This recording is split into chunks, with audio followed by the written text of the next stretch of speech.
Yes, hiwalay po si Dominic at saka si Bea. Matapos ang ilang araw na usap-usapan, kinumpirma ni na Bea Alonso at Dominic Roque na nagkasundo silang hindi na ituloy ang kanilang kasal. Hindi raw naging madali ang desisyon. Gusto raw sana nila ng mas maraming oras para pag-isipan at ipagdasal ito.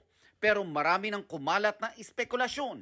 Tanong, pati insulto, may mga nagkumpirma rin daw ng hiwalayan nang walaan nilang consent o paalam mula sa kanila. Ang iba, lumikha pa ng mga walang basehan at maling kwento kaya nagsalita na sila para sa kanilang peace of mind. Hiningan namin ng reaksyon si Boy Abunda, isa sa mga huling nagbalita ng hiwalayan batay sa kanyang source, na nanawagan din noong maging maingat sa mga espekulasyon. May dahilan para mag-react nun sa statement.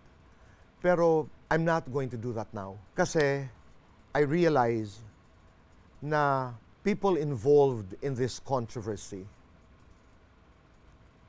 are going through pain. Masakit maghiwalay, masakit ang mapunta doon sa sitwasyon na yon. Even pain deserves respect